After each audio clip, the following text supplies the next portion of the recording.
I'm Samantha and I work here in the Education Department at Helen Woodward Animal Center. Today I have with me my friend Zoey, a California Desert Tortoise. Today Zoey is 35 years old, and even though his name is Zoey and that sometimes sounds like a girl name, he is actually a boy tortoise. And the way that we can tell is because he has this horn here called a gular horn that is only found in male tortoises, but we'll talk a little bit more about that later. Zoey is a type of animal called a reptile. Some characteristics of reptiles are they are ectothermic. Ecto means outside and thermic means temperature. So together, ectothermic means they get their body temperatures from outside sources.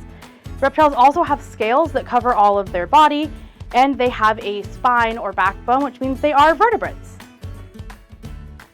Desert tortoises are terrestrial. That means they live on land and only need water to drink. Their natural habitat is anywhere in the southwest United States, so think California, Nevada, Utah, Arizona, and then all the way down to northwest Mexico.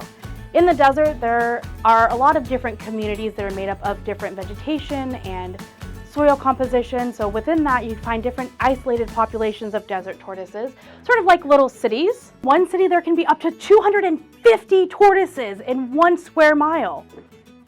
Desert tortoises are crepuscular. That means they're most active during dawn and dusk, so sunrise and sunset, although they spend about 98% of their time in their burrows. A burrow is a tunnel system that they have dug for themselves. They are holes in the ground. That's where desert tortoises spend most of their time. In the summer, those burrows are really close to the surface of the ground and are only about 5 to 6 feet in length. And during the winter, their burrows are 2 to 3 feet below ground, and they're really big, up to 8 feet in length. That's to make sure they don't get too cold over winter. For a desert tortoise, winter is from November to February, and during that time they enter the state called brumation. Brumation is very similar to hibernation, except that the animal never enters a true state of sleep. Instead, they can, on really warm days, come out of their burrows in search of food and water, and then they can go back into their burrows, back into that brumation state to help them conserve energy and stay warm. And how do they get into those burrows? They use their feet. Desert tortoises have flat back feet and long nails that help them dig into their burrows. They also have really thick, scaly skin that covers those feet and even their head. Desert tortoise's body is covered mostly by their shell, which is comprised of 2 different parts. The top part is called the carapace, and this bottom part is called the plastron. Those 2 parts are connected by a part called the bridge. Scutes are plates of keratin that grow in between the bones on the tortoise shell. Keratin is a protein that makes up a lot of different parts on different animals' bodies.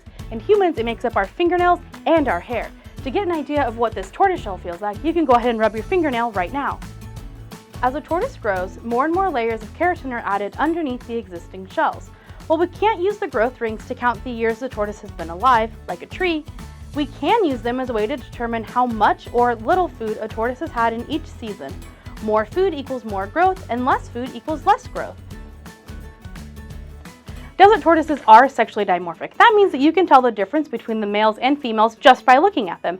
The male tortoises have this gular horn, like I mentioned earlier, and that is helpful in combat against other male tortoises. Desert tortoises have an exoskeleton, a skeleton on the outside. They also have an endoskeleton, which is a skeleton on the inside. Some of those bones on the inside are even connected to the shell itself. This is a turtle shell, not a tortoise shell, but you can see here that there is a spine right on the inside of this shell. This means that desert tortoises can't crawl out of their shells. In fact, most of their vital organs are protected by this shell, like their lungs, which would be located right about here on this top part of the shell. And their lungs work a little bit more like sponges, where they can still work even if they've been punctured, while human lungs work a little bit more like a balloon, which means that they would deflate if they've been punctured, and that means they wouldn't work very well. Did you know we've had a long history with tortoises? They've even been used to inspire military tactics. They inspired the testudo formation, which is a formation in which the soldiers would hold up their shields all around them to protect them from enemy advances, used by the ancient Romans. And we even sent tortoises into space!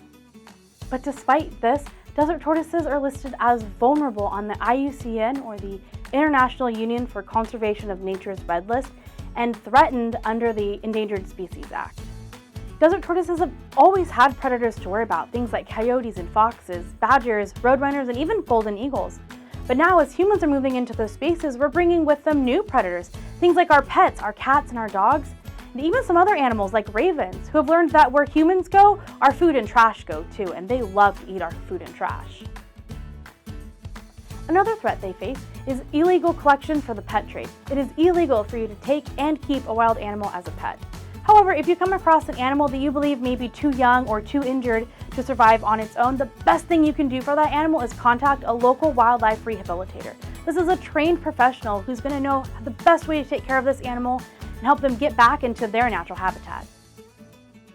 It's also very, very important that we don't release our pets back into the wild. Just because we think that our pet might be able to survive, we don't ever know if that pet might accidentally introduce a disease to our wild populations that could make them all very, very sick.